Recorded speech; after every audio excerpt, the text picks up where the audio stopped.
Thermodynamic quantities have been measured and tabulated not only for substances, but also for many simple building block reactions. Hess's law allows us to manipulate several building block reactions such that we can find thermodynamic values for a more complicated reaction. We do this by taking multiples of the building block reactions and manipulating their forward and backward nature and adding them. Using Hess's law is somewhat like finding the area of a composite shape by adding or subtracting the areas of simpler shapes. Let's show you what we mean with two examples involving changes in enthalpy. Calculate the heat of reaction for the combustion of sulfur to form sulfur dioxide. Here we have our two building block reactions, and we're going to have to put these together to give us our target equation. Here is our target equation. We have sulfur combining with oxygen, that's what we mean whenever we say combustion, to form sulfur dioxide. And we've balanced that. So what we want to know is, what's the delta H for this? We know the delta H is for these two reactions in red above, so what is it for this target reaction? Here's how we do it.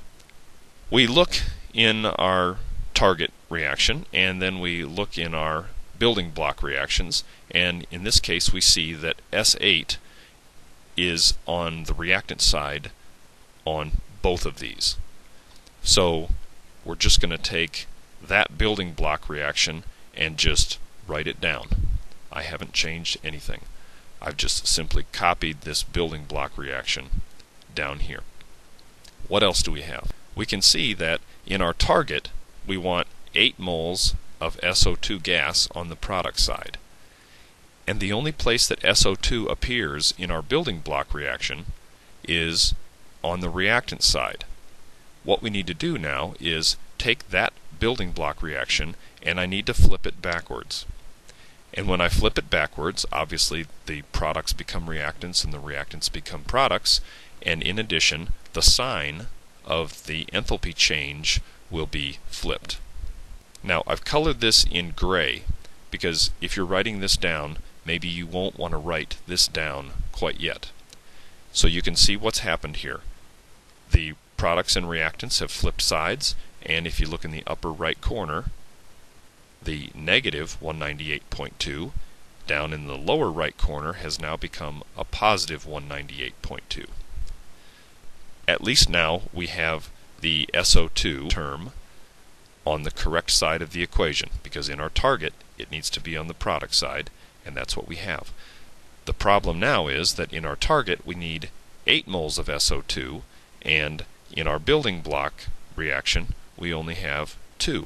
So what we're going to do is multiply this entire equation in gray by 4.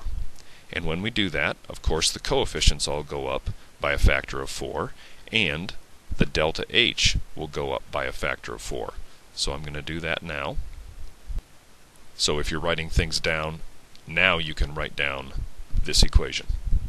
What we have now is 8 SO3s on each side.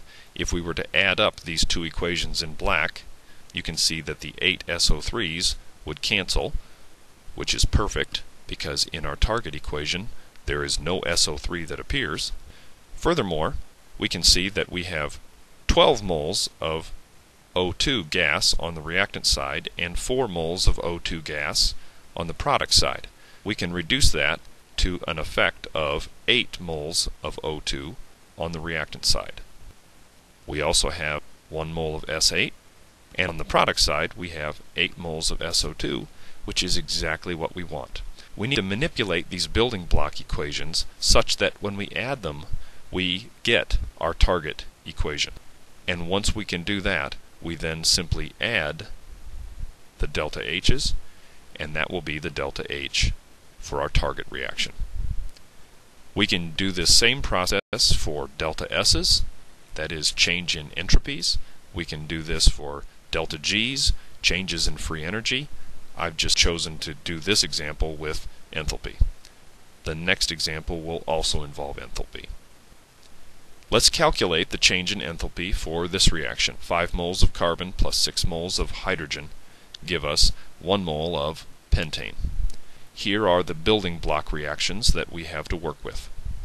We note that pentane, which in our target equation is on the product side, the only place we find it in our building block equations is on the reactant side. The coefficient in the building block equation is 1, as it is in our target equation, so that's good. But we just then need to flip this equation backwards. So we've done that. You can see that in the building block equation we have the pentane and 8 moles of oxygen on the reactant side, and I've written it here with the pentane and the 8 moles of oxygen on the product side. And then of course the carbon dioxide and water have also flipped sides, and the sign of delta H, which I'm circling here in the upper right corner, which started out as negative 3535.6, when we flipped the equation, the sign of delta H became positive.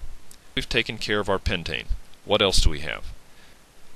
In our building block equation we have carbon here on the reactant side. In our target equation we have 5 moles of carbon on the reactant side. So if we take our building block equation and simply multiply it by 5, that should do the trick. Notice that the delta H value, which was negative 393.5, has been multiplied by a factor of 5 to give us negative 1967.5. So that takes care of our carbon. The last thing we need to take care of is the hydrogen. And in our building block equation, the hydrogen appears on the reactant side as it does in our target, so that's good. No flipping the equation backwards, but we will need to multiply this building block equation by 6 to give us the 6 moles of hydrogen that we need in our target equation. So you can see that we've gone to 6 moles of H2 and 3 moles of O2 with 6 moles of water, and again the delta H value has been multiplied by 6.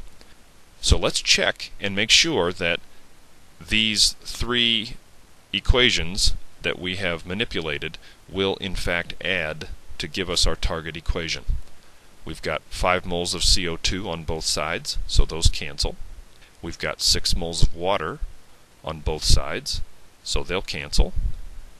We've got a total of 8 moles of oxygen here on the reactant side, and we've got 8 moles of oxygen on the product side. And what's left is 5 moles of carbon, 6 moles of hydrogen, to give us 1 mole of pentane, which is exactly what we want.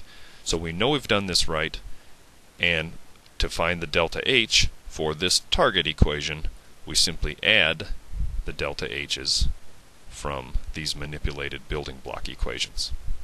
And, not surprisingly, if you take carbon and burn it with hydrogen to form pentane, it's an exothermic process, as indicated by the negative delta H. You do want to be careful, because had the question been calculate the change in enthalpy per mole of carbon, this change in enthalpy that's in blue at the lower right is for 5 moles of carbon. So if the question had been per mole of carbon, we would have to take our answer and divide by 5.